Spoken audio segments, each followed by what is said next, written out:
So hey guys यो गोरु के मैले तपाईहरुलाई देखाउन लागेको थिएँ। यो गोरु छ नि नेपाल गोरु, यिनीहरू अब यहाँ खानपिन पानी पिन बसिरहेछ के हैन। यसलाई चाहिँ मैले घर लिएर गएर जोत्दा के होला त। म यिनीहरूलाई डिटेल देखाइदिन्छु है त। भक्तपुरमा यसरी गोरु भएर बस्छ है, गाईको बाछाहरू भनौँ न। यिनीहरूलाई चाहिँ नि हामीले घर लाँदाखेरि यो पुग्छ त, घर लगेर जोत्दाखेरि हुन्छ त। यसलाई हेर्नु त, हल मिलेको गोरु छन् टक्क। यिनीहरू चाहिँ लावारिस टाइपले भइरहेछ क्या। यिनीहरूलाई पानी छैन, खोलियो छैन हैन, सर सुसार छैन। अब राति अब कम्ता चिसो हुँदैन, शीत प्यात्त झरिरहेको हुन्छ। अब त्यसको लागि अब त्यो राम्रै थियो नि। अब रेट त के गर्नु, मैले टिप्नु नमिल्ने। यसलाई चाहिँ नि हजुर जोत्नु मिल्दैन, यसलाई जोत्नु मिल्दैन। हिजो अस्तिबाट देखिरहेको थियो कि यहाँ रोडमा, अनि यहीँ बसिरहेको थियो। आज फेरि यता आएछ। कहाँ माथि छ अरे? ठुलो ठुलो त होइन, सानो। यहाँ माथि कहाँनिर?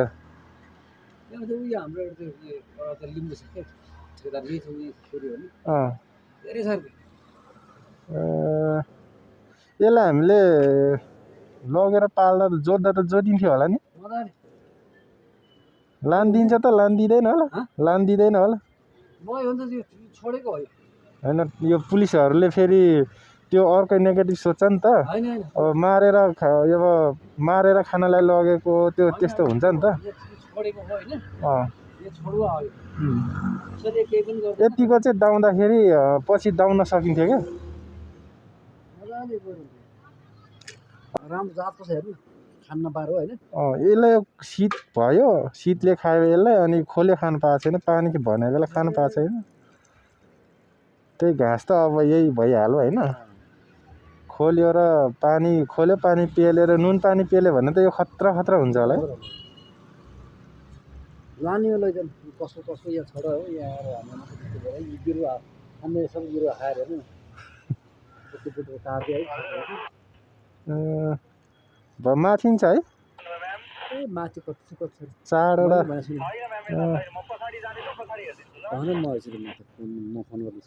नम्बर छ उहाँको।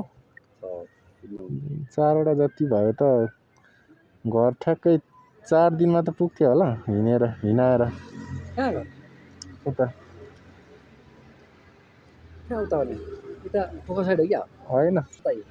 हजुर, यत्रो भयो भने दाउन सजिलो हुन्छ क्या। ट्याक्क हल गोरु मिल्छ क्या। त्यही भनेर यस्तो गोरुले हाम्रोतिर जोत्दैन जस्तो लागेको थियो। एउटा त्यो हाम्रो भेनाले त्यो यस्तै गोरु तर पुच्छार छैन त्यसको हैन, ठुटेछ हैन, तर जोत्दो रहेछ हौ। जोत्छ किन बानी पार्नु पर्छ त्यो। यिनीहरूलाई खोल्यो नुन दियो भने त खतरा हुन्छ। घाँस पाल दियो भने त भइहाल्छ। जति हुन्छ यो त बढ्छ, यो त ठुलो खालको हो। अस्ति तल रोडमा हाइवेमा 2टा देखाएको थियो, पछि हेरेको छैन रहेछ। तल सूर्य विनायक के अरे यता त्यो 4 बाटो ओर्तिर रोड हिँडेको यही हो कि होइन? त्यो त ठुल्ठुलो छ, यो भन्दा अलिक ठुल्ठुलो। अलि रातो पर्ने बोलियो थियो। त्यो त बोलियो थियो, तर त्यस्तो गोरु लगेर फेरि सजाउन सक्दैन नि त। सानो त अब सजाउन सकिन्छ, ठुल्ठुलो त सजाउन सकिँदैन नि त। ए त्यस्तो बात छ क्या।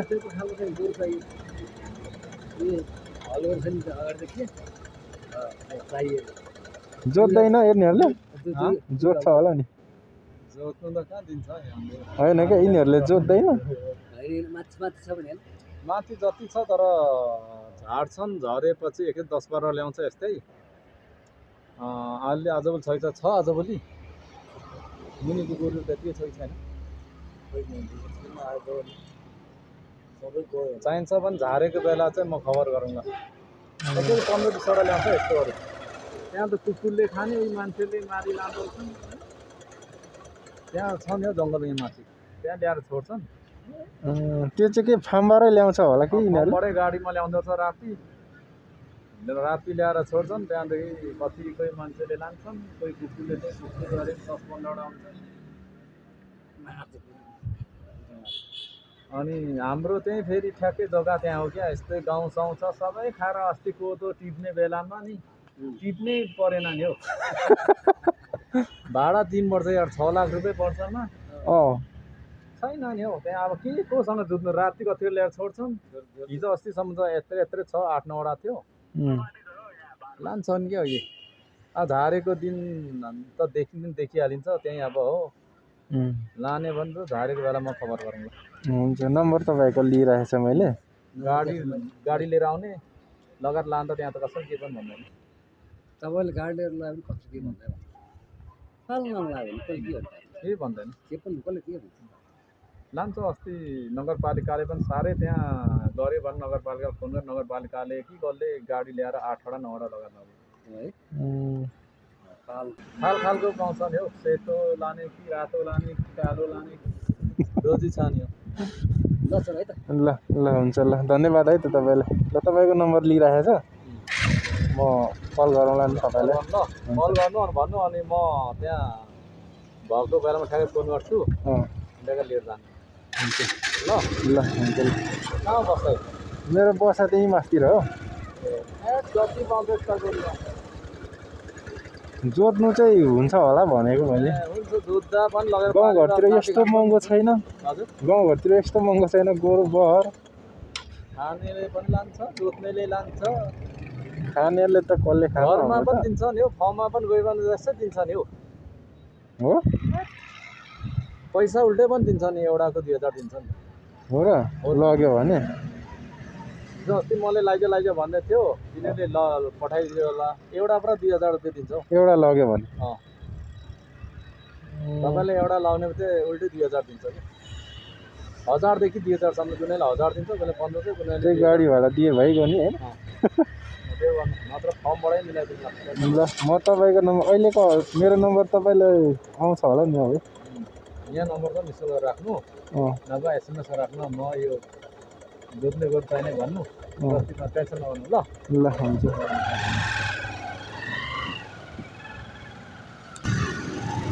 अहिले चाहिँ म राइटतिर लाग्छु भोलि पर्सितिर म विचार गर्छु है त तपाईँहरूले के भन्न चाहनुहुन्छ हुन्छ कि हुँदैन यस्तो कुरो लाँदाखेरि बाटोमा प्रोब्लम पर्छ कि पर्दैन होइन अब हुन्छ बाटोमा प्रोब्लम हुन्छ भनेदेखि अरूभन्दा पुरा ठिक प्रहरीहरूले कालानु खोजेको के त्यो प्रमाणहरू माग्छ होला मसँग त फेरि केही पनि प्रमाण हुँदैन त्यतिखेर किन भन्दाखेरि अब भेटेको कुकुर अब गाडीमा हाल्यो लग्यो होइन गाडीमा लानु पनि चाँडै छ चाँडै लग्यो भने पनि 4 दिनमा त 4-5 दिनमा त पुग्ला हाम्रोतिर त त्यो सानो लोकल हुन्छ नि लोकल बहर माछाहरूको त भाउ महँगी छ नि त त्यो भललाई अब हलो जुवाबाट निस्केको मेलो लागेको एक गोरुलाई कमसेकम 40 देखि माथि नै छ क्या 35-40 देखि माथि नै छ होइन यो हुनुभन्दा त बरु यो ल्याङ्गै लगेर धेरै होइन 5 हल 10 वटा जति लगेर ढुक्कले पाल्यो भने पालेर 1-2 वर्ष पालेर अनि मेलोमा निकालेर बल्ल त्यसलाई चाहिँ अनि बेच्यो भने पनि आफूलाई फाइदा हुन्छ जस्तो लाग्छ है बेच्यो मारी खान त होइन अब जोती अब यस्तो जोती जोत्नलाई लान्छ क्या हाम्रै गाउँमा अब सबैले प्रत्येकले लान्छ क्या सबैले जोत्ने गोरु चाहिन्छ नि त गाउँघरतिर त पाखा पोखरातिर त मिसिनहरू चलेको छैन नि त अहिले नै त्यही भएर अब खेतबारी अब जोत्नको लागि चाहिँ हामीलाई यस्तो कुरो काम लाग्छ है त गाइस। आजको भिडियो चाहिँ यो भिडियोको टपिक चाहिँ म यही खतम गर्न चाहन्छु।